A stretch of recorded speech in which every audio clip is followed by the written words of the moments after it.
Hey everybody, thanks for tuning in. Welcome to part 2 of my video review of my deluxe class Bonecrusher from the Transformers movie figure. In this video I'm going to show you how to transform him into his robot mode, so bear with me because I just got this guy and I haven't practiced too terribly much with him, but I think I pretty much got it. So first what I go ahead and do is take this front section and extend that forward just to kind of get that out of the way.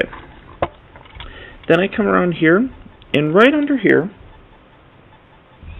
this section right here has a peg.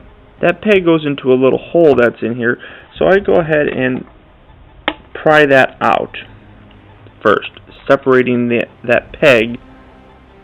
I don't know if you can see that. Oh yeah, there it is.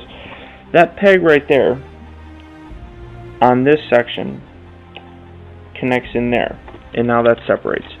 Go ahead and reverse the sides. Still a little stiff. Go ahead and pull that out, just like so. Then what I do is this back section, go ahead and lift that up. So that was down like so. I'm now lifting it up and just sitting it right up there. At this point, in this front section, now, what you need to do first, right up in here, his front wheels, I go ahead and grab them, pull those forward, do that to the other side as well. Front wheels, just pull that forward, just like so. And that will free up this, and, oh, well, sorry, okay. Then this section right here, go ahead and lift that up. Do that on both sides, just like so. Bring it up to the top and separate. And when you separate it, it'll be able to swivel all the way up to the front like so. Then what you need to do, take the legs and bring them around. The wheels were on the bottom. You're now going to rotate them from this position right here all the way around like so. Do that to the other side, just like so. And you have them like this. Now, what you also at this point in time need to do is his knees are on the back. His knees are in the back section, right there. So what you need to do, go ahead and rotate the legs, bring the knees to the front. Do that to the other side as well. Rotate that around, like so. This front section, right here, go ahead and extend that. So you have that. Go ahead and extend that side, just like so. Not all the way. You want to kind of create the illusion of legs there, I guess. It's kind of weird. Okay, so at this point, this might be a little bit hard to see. Underneath, right up in here, in his crotch area where the wheels are, you can kind of see it right there. There are little tabs on the sides of the wheels. That meshes with this piece. Let me go up a little bit. This piece that's right below his, right below his head. So you need to push that down in there and get that to line up, just like that. It doesn't really stay there very easily, but oh well. Okay. Then all you do, get that light out of the way. At this point, take his hands, which are here, just fold those out. Again, just fold that out. Come up to this clawed doohickey, which was the ordnance removal. I gave it its name, so I might as well use it. just kind of, you got to get this position just right here.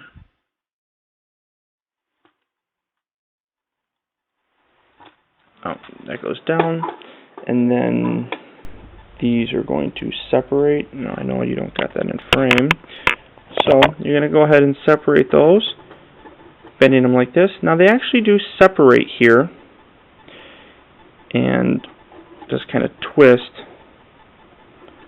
just a little, just to give it a little bit more realism, I suppose. Get his head positioned. And that's it.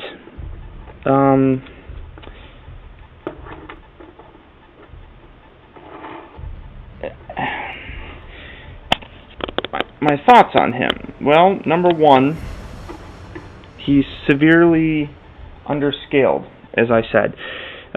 He still has the same color scheme with the what do you want to call this? No, it's too bright of a light. The color scheme is this olive green in his hands and such, and also in his legs, the tan from the desert motif that you have. He has no light piping in his head. In terms of articulation, his head rotates, but it's kind of a gumpy kind of head. It sits down really low on the shoulders. His arms, I don't even know how to describe his arms. They're really kind of retarded. They move up and down externally, separated.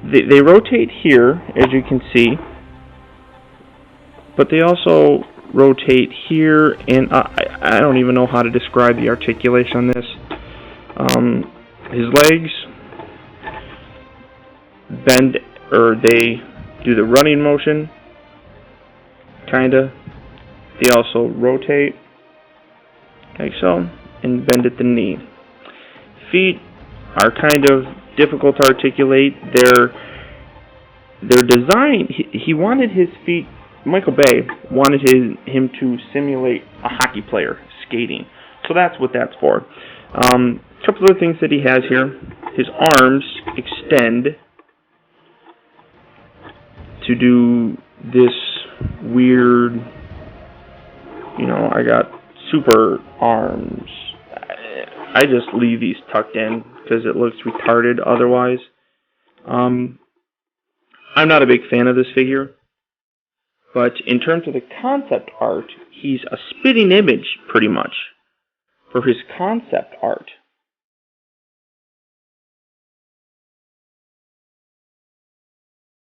It's fantastic. You could see how it really meshes. Oh, I forgot these little panels here are supposed to go up, but whatever. The concept, like I said, the concept art is very impressive. The toy looks very much like his concept art. You can kind of get a look at his face. Hi, how are you? This mode, again, because of the scale, it looks very unique. I'll give it that. It's a very unique, very alien look. That I like, but he just falls short. The scale is completely off.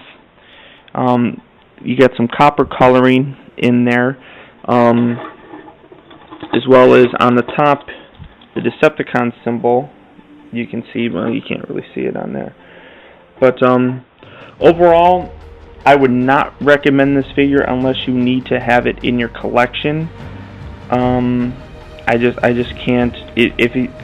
I was glad he was the last figure that I got. Many others come before him, but he's it. On a scale of 1 to 10, I gave his alternate mode as a Buffalo a 5. I give him a 5 as well. Just for the creativity of him, he does match up with what, like I said, his conceptual art, but overall, not somebody that you have to go out and get. Only pick him up if you're done collecting and you have no more other figures to get. So that's it for part 2. 5 and 5 in both alternate and this mode. Stay tuned for part 3, and I'll show you how to transform him back to his alternate Buffalo.